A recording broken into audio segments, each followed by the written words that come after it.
बोले वृंदावन बिहारी लाल की जय। आज आपको देखने में ऐसा लगता है कि संस्कृत के स्तोत्र समाप्त हो गए, संस्कृत से लोग बहुत दूर हो गए, इसलिए क्योंकि संस्कृत समझ में ही नहीं आती। लेकिन चलो ये भी ठीक है। लेकिन इस समय दो ग्रंथ सब जगह बहुत प्रचलित है, एक हनुमान चालीसा और एक रामचरितमानस। कई जगह तो हमने ऐसा देखा, नरसिंहपुर में 60 साल से अखंड रामायण चल रही है। यहाँ झांसी तरफ हम गए, कई लोगों ने हनुमान जी का मंदिर बना है तो रामायण अखंड चल रही है। कुछ भी थोड़ा कुछ होता है तो लोग हनुमान चालीसा का पाठ तो करते ही है। लेकिन एक बात जरूर आश्चर्य है कि लोग हनुमान चालीसा का पाठ करते हैं तो हनुमान चालीसा का अर्थ नहीं समझते। रामचरितमानस कर रहे हैं तो रामचरित का भी नहीं अर्थ समझ रहे हैं। और नियम ये है कि आद्य शंकराचार्य जी ने लिखा है कि एक शब्दाभिगम समाधि होती है। जैसे आपको शब्द बोल रहे हो वैसा ही भाव जगना चाहिए। आपको जैसे कोई क्रोध आता है, गाली दी जाती है तो आपके क्रोध के साथ ही शब्द निकलते हैं। इसलिए भाव और शब्द एक जैसे होना चाहिए। तुलसीदास जी प्रारंभ करते हैं हनुमान चालीसा का और प्रथम दोहा लिखते हैं। लेकिन जो लोग हनुमान चालीसा का पाठ करते हैं वो उसका बिल्कुल ही भाव नहीं रखते। उनका प्रथम दोहा है, श्री गुरु चरण सरोज रज निज मन मुकुर सुधारि, बरनौ रघुबर बिमल जस जो दायक फल चारि। यदि आपको हनुमान चालीसा के कर के और भगवान राम के विशद चरित्र से जो दायक फल चार फल चाहिए, आपको क्या क्या चाहिए? हमारा परिवार अच्छा हो, हमारी पत्नी स्वस्थ हो, पति स्वस्थ हो, बच्चे स्वस्थ हों, बच्चों का विवाह हो जाए, वो आजीविका से लग जाएं, इसको कहते हैं काम और अर्थ। और आपको जो धर्म आचरण करने में जो कठिनाइयाँ होती हैं वो ना हो, और अंत में मोक्ष प्राप्त हो जाए, ये फल चार है। मनुष्य से ज़्यादा क्या करेगा? या तो अर्थ कमाएगा, विवाह करेगा, संतान करेगा। धर्म और मोक्ष तो कोई कोई को चाहिए, सबकी बुद्धि धर्म में और मोक्ष में नहीं है। लेकिन हाँ, अर्थ चाहिए, पैसा चाहिए। पर तुलसीदास जी ने कहा कि अगर ये चाहिए तो पहले श्री गुरु चरण सरोज रज, वो अपनी कह रहे हैं कि मैंने ये जो मन है, मन दर्पण है, मन मुकुर सुधार, निज मन मुकुर, मुकुर माने होता है दर्पण। मैं अपने मन के दर्पण को श्री गुरु चरण कमल सरोज की रज से उसको सुधार करके, साफ करके मैं वर्णन कर रहा हूँ रघुबर का जस। और रघुबर का विमल जस जब वर्णन करेंगे तो रघुबर विमल जस जो दायक फल चारि, चारों फल को देगा। आपके विवाह नहीं होता होगा, आपको अपनी कन्या के लिए अच्छा वर चाहिए तो आप रामचरितमानस का पाठ करिए। यदि आपको धन नहीं मिल रहा है, धन चाहिए तो आप पाठ करिए।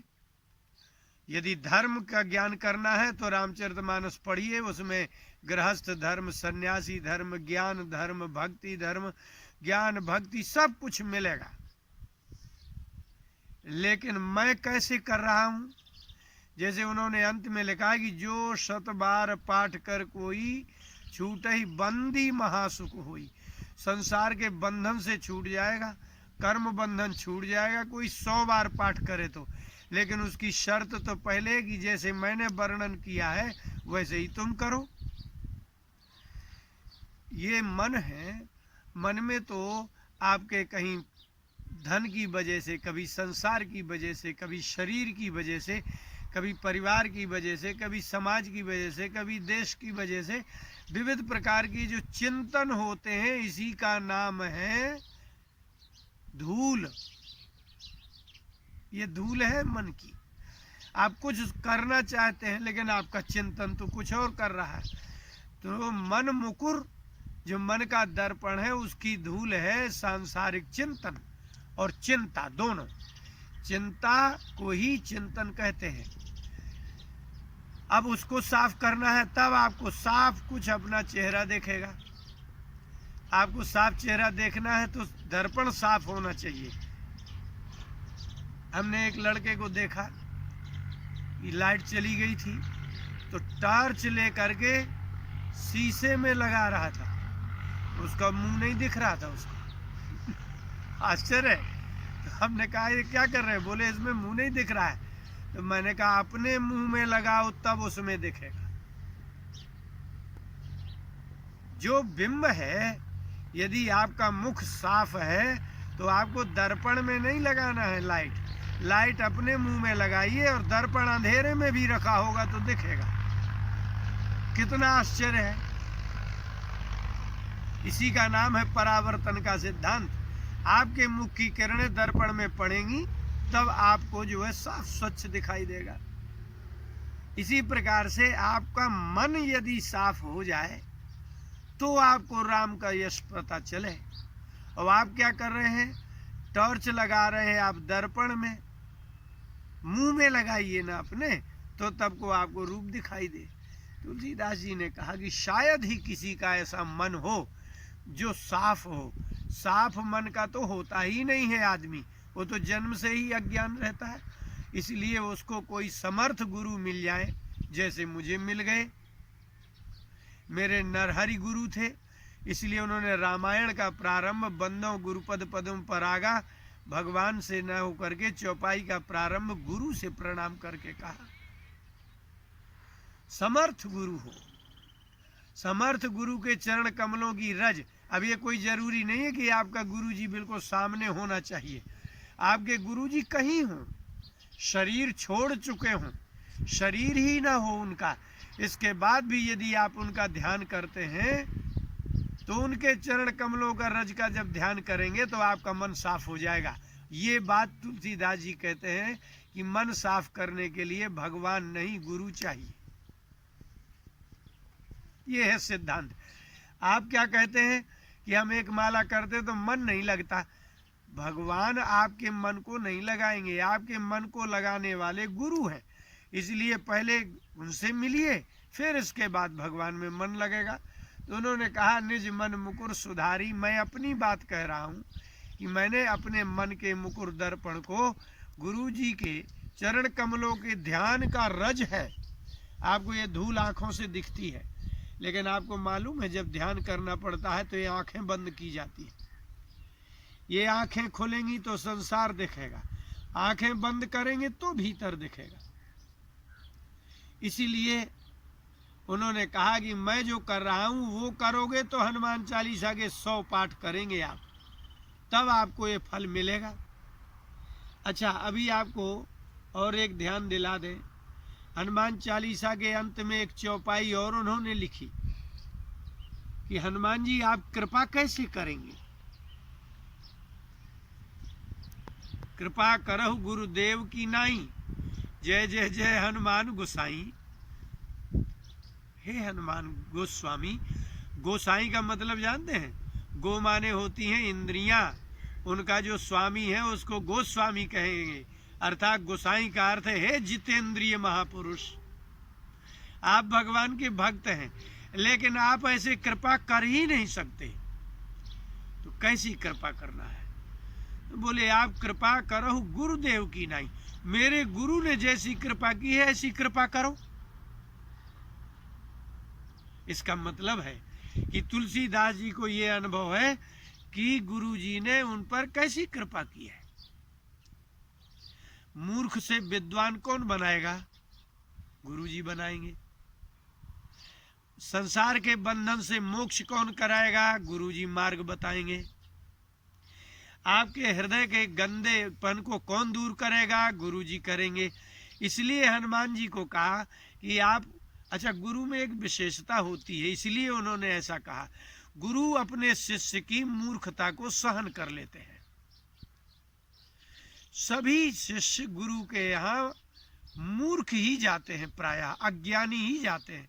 उनको गुरु के पास रहना नहीं आता, गुरु जी से कैसे बोलना चाहिए ये नहीं आता है, गुरु जी के पास कैसे बैठना चाहिए ये भी नहीं आता, बिल्कुल बालक जाता है। इसलिए यदि कोई शिष्य गलती करता है, अपराध और गलती में बहुत अंतर है, तो यदि वो गलती करता है तो गुरु सहन करके, जैसे माँ अपने बच्चे की गलती सहन कर लेती है, ऐसी सहन करते हैं और उसकी गलती सहन करके उसको मार्ग बताते हैं, उसको सुधारते हैं। इसलिए हनुमान जी से कहा कि भगवान, गलती तो होना ही है, क्योंकि ये जो प्राकृतिक शरीर है, प्राकृतिक मन है और सीमित बुद्धि है।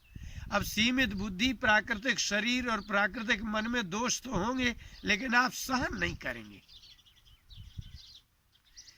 गुरु अपने शिष्य के सभी दोषों को सहन करते हैं। हम जब वृंदावन गए थे तो हमारे गुरुजी दिन भर यही देखते रहते थे कि इसको बैठना ही नहीं आता है, इसको हाथ चलाता रहता है या वहाँ खुजलाता रहता है, भगवान के बर्तन धोना नहीं आता है। तो नाराज नहीं होते थे, वो कहते थे यहाँ आओ बैठो। अब बैठ करके करवाते थे। इसलिए गुरु जैसी ममता तो माता पिता में भी नहीं होती। माता पिता शरीर को पालते हैं, बुद्धि की वृद्धि नहीं करते। माता पिता संसार का ज्ञान देते हैं, संसार से बाहर निकलने का मार्ग तो माता पिता को भी पता नहीं है। तो गलतियों को सहन करना, अपराध को क्षमा करना, सतमार्ग में लाना, ये गुरु जी ही कर सकते हैं। इसलिए उन्होंने कहा कि कृपा करो गुरुदेव की नाई। हे हनुमान गोसाई, आप तो जितेंद्रिय, हम जितेंद्रिय नहीं है, हमारा मन जीता नहीं जा सकता, अपराध हो सकते हैं, इसलिए भगवान हमारे ऊपर गुरु जी जैसी कृपा करो। गुरु जी ने कैसी कृपा की होगी? तुलसीदास जी जन्म से माता पिता के द्वारा त्याग दिए गए थे, और ऐसी भी कथा है कि युवा अवस्था आने पर उनकी पत्नी ने भी त्याग दिया था। लेकिन आश्चर्य है, संसार के सब लोग त्याग दें, लेकिन गुरु जी कभी उस शिष्य को त्यागते नहीं है। तुलसीदास जी लौट के भगे तो कहाँ से गए?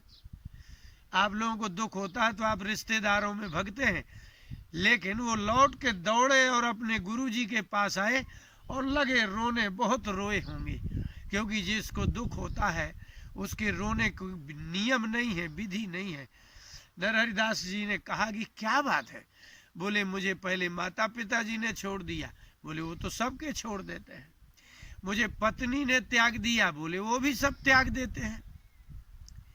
ऐसा कोई नया दुख बताओ तुलसीदास, जो तुम्हें संसार में मिला हो, जो किसी को ना मिला हो, वो दुख बताओ। वो दुख किसी को मिलता ही नहीं नया। उन्होंने रख लिया, गले से लगा लिया, ज्ञान दिया और कहा कि अच्छा तो है, ये मार्ग नहीं तो वो मार्ग। संसार में दो मार्ग हैं।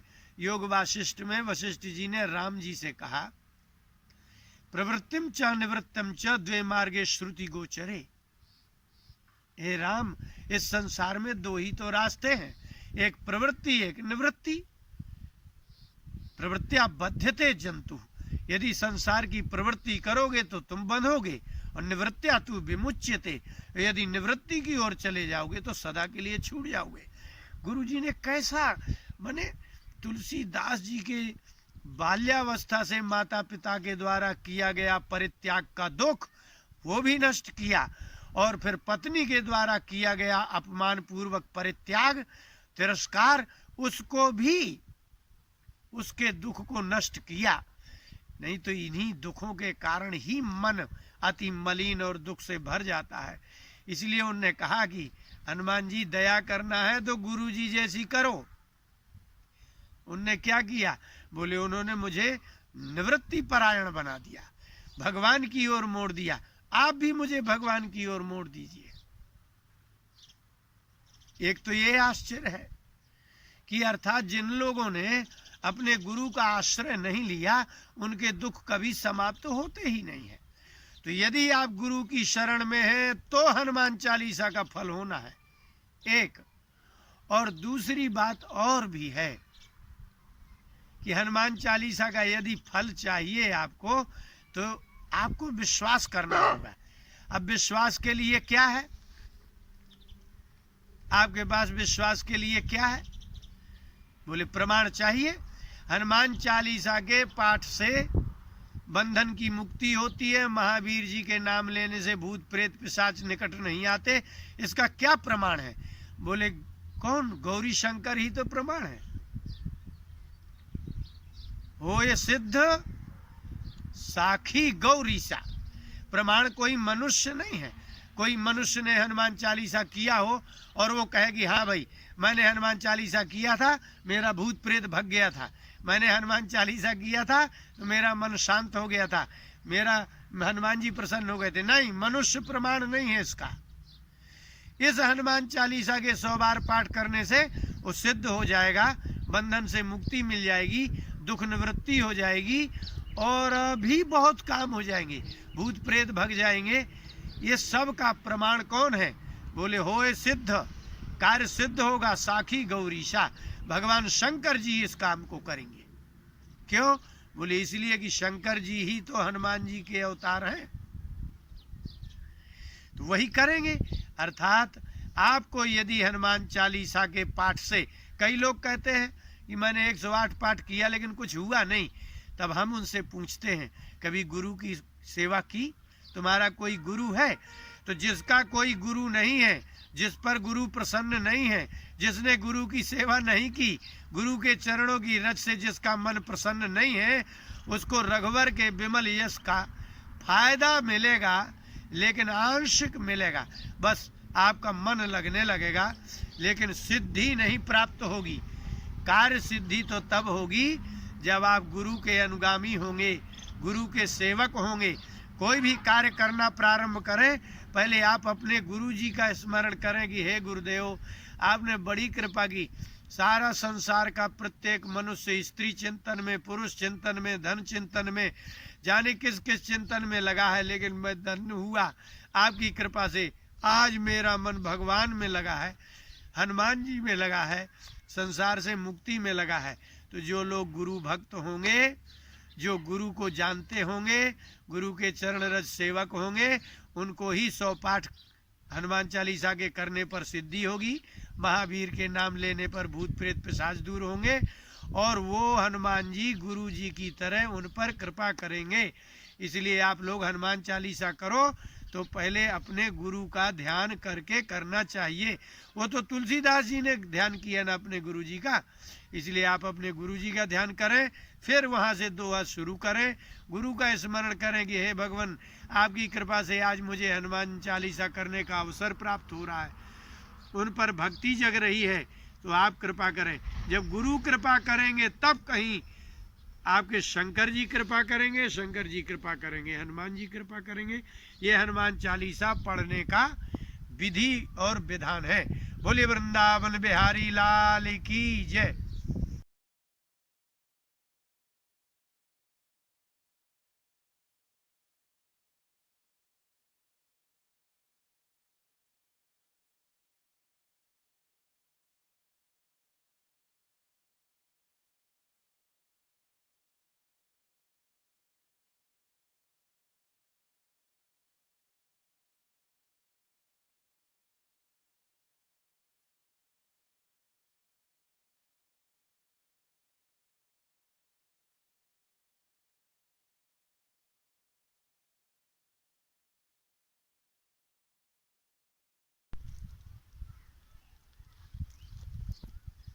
खुशी है राहुल।